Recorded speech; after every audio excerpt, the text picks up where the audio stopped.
listening on this podcast are actually doing well as well. And if you're not, then keep listening. You might actually learn something that might help you today. So, how many of you are excited for our next Bible adventure? Me. All right. This story ends much better than the last one. Yeah. Okay, so today we're going to talk about the Samaritan woman. And here we go. The woman needed water, the Samaritan woman that is, but she peered out her window to make sure the other women had returned from the well. Late in the morning, when the others had gone back inside their houses, she picked up her jug and headed for the city well. Strange behavior, don't you think? Very strange. Yes. So everyone in town looked down on her. She had been married 5 times. Now she was living with a man who would not marry her. She felt trapped. Sometimes she dreamed of starting over, but where could she go? Does that explain why she was hiding? In a sense, yes. Not Okay. really. Not really? Okay. Yes. So because she had been married 5 times and the man she was living with right now was not her husband, she was the talk of the town. People used to make fun of her, laugh at her, and they were just cruel. Anyway, she always wanted to, I beg your pardon, she always went to the well when it was hot, so the other women wouldn't be there to stare, whisper, or worse, call her names. Covering her face, she walked quickly towards the well. She stopped when she came close, for a man sat by the well. She could tell by his clothing that he was a Jewish man. Why would he be in Samaria? Jewish people hated Samaritans. Lowering her eyes, she approached the well. "Please," the man said, "give me a drink." She stared at him, amazed. "You are a Jewish man, and I'm a Samaritan woman. Why would you be asking me for a drink?" Interesting, hey? Yes. Okay, so the man smiled. If you only knew the gift of God. Okay. If you only knew the gift that God has for you and who I am, you would ask me and I would give you living water. No one had spoken so kindly to her in years. She felt close to tears as she drew water for him. What did he mean by living water, though? "Sir, you don't have a rope or a bucket, and this is a deep, deep well. Where would you get living water?" She lifted her chin and tried to feel important. Besides, are you greater than our ancestor Jacob, who dug this well for us? How can you offer better water than this? Well, the kind man, answered, "People soon become thirsty again after drinking this water. But the water I give them takes away all the thirst. It becomes like a spring inside them, giving them life that will last forever." Interesting water, don't you think? Very Yes. interesting. Would you want water that would never make you thirsty ever again? Yes. You Is hate that drinking man- water that much? Not that I hate it, I just think it's a hassle. It's a hassle. Okay. Isn't that man like something like magic or something? Yes, you could call it magic. You're on the right page, actually. Let's continue, though. So, she knew thirst, but the kind that made her mouth and throat dry, and the kind that made her soul ache inside. The ache inside was a thirst for forgiveness, healing, maybe? Was there a special kind of water that would take away her sorrow and shame and make her feel like a new person? "Please, sir," she said, "give me some of that water." She blinked away some tears. "Then I'll never thirst again or have to come here to haul water and face unfriendly people." "Go and get your husband," the man said. "Go and get your husband." The Samaritan woman bowed her head. "I don't have a husband." "You're right," the man said quietly. "You have had 5 husbands, but you aren't even married to the man you're living with now." So let me pause because I think it's right to pause right now. How many of you have secrets? Me? Okay. Has anyone ever told you something you thought no one knew about you? Maybe they were snooping around in your books, or they were looking at your phone, or they had read something about you, or you told a secret to someone and that person spread the rumor, and then in a conversation you didn't expect, they tell you something that you thought no one knew about you. Has that ever happened? Multiple times at my Multiple school. times. Okay. Only once. How did that feel? Heartbreaking. Heartbreaking? Bad. Bad. Because my brothers snooped into my diary. Uh-huh. I kept it somewhere, but I found it even though. Embarrassing as well, right? Okay. Anyway, so Jesus knew about this. Now, the only difference, though, was... Well, this man, sorry. I let the cat out of the bag. This is Jesus. But he knew about all of this. The difference, though, is that her whole town knew about this. Remember, that's why she would prefer to come and get water when it's hot, when people aren't drawing water, because people knew things about her. They weren't really secrets. But this man was a Jewish man, so for him to know, that was something else. So how could he know all that about her? And knowing everything about her, he had still spoken to her, but she didn't want to talk about her life. So better to talk about other things. So she changed the subject. Have you ever changed the subject before? Yes. Oh. Yes. Sir, you must be a prophet. Tell me, why is it that you Jews say that Jerusalem is the only place of worship?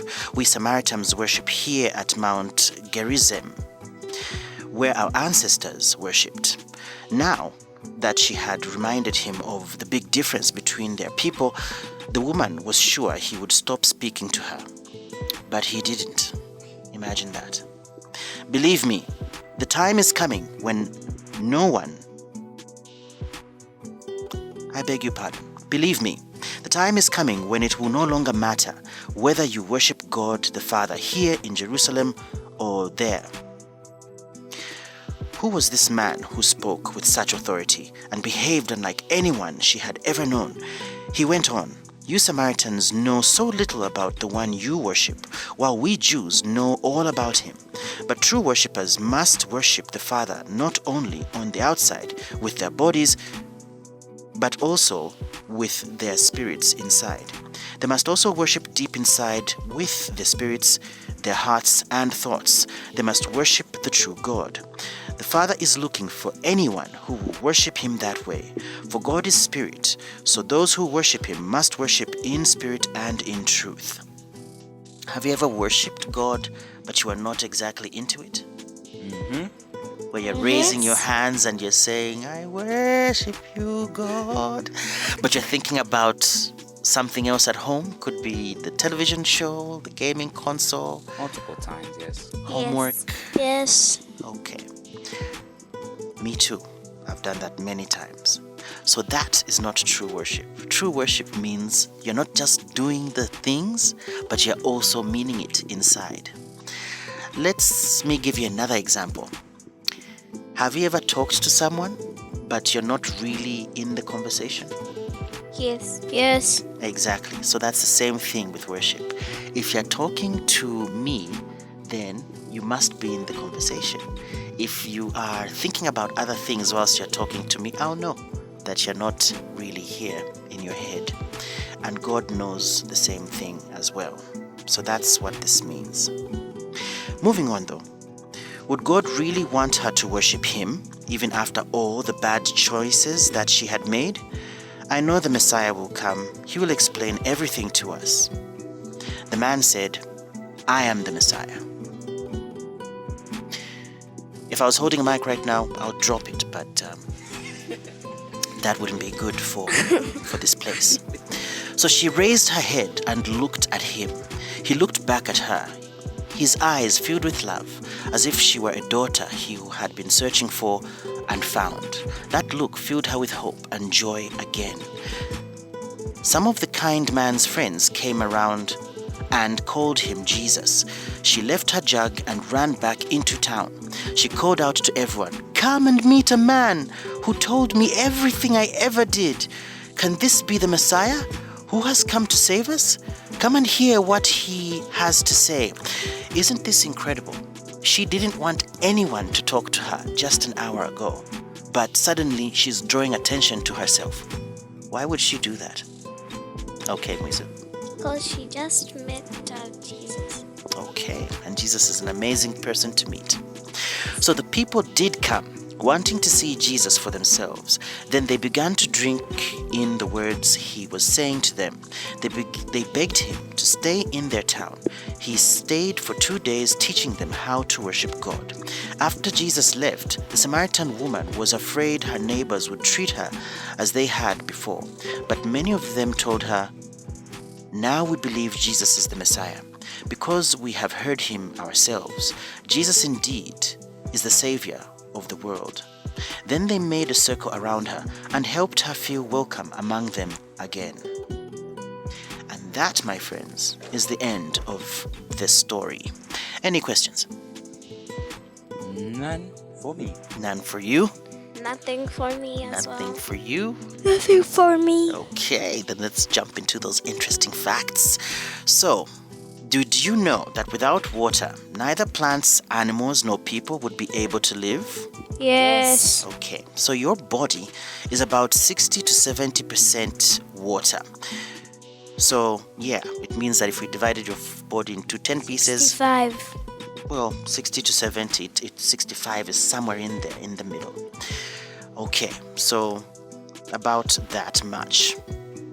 So it's water that helps you digest your food and keeps your body working properly.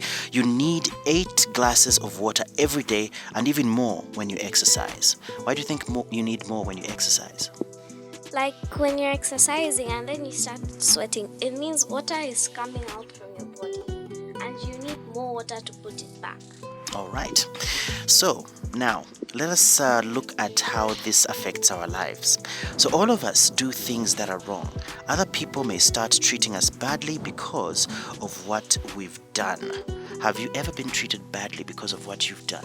Yes. Yes. Anyone care to share an example? Okay. No. How about you? That's a good question. How about me? None comes to mind right now. But when it does, I will tell you, even in the next episode. Okay. Okay, so has that ever happened to you? Of course. Sometimes we have had a hard time forgiving ourselves. How can Jesus help you if you need to forgive yourself and let God forgive you? So think about a time when you prayed for forgiveness and it helped you not to feel bad anymore. Because many times, the way we feel about ourselves after we've done something bad is often worse than what people actually feel towards us. All right, so we've come to the end of today's Bible Adventures, Miracle Kids Bible Adventures. Of course, to my friends listening online, you can always listen or get more of these stories if you come to the Miracle Life Family Church bookshop. There are plenty of books that actually have stories just like this, and you can also invite your friends to tune in. You can send them a link and they will be able to tune in to more episodes of Miracle Kids Bible Adventures. Okay, so how was this story? It was fantastic. It was fantastic. Okay, It was wonderful. it was wonderful. Happy ending, hey? Yes. Okay. Yes. That's good. I liked it too. So from me and my friends, it's bye-bye. Bye. See you later.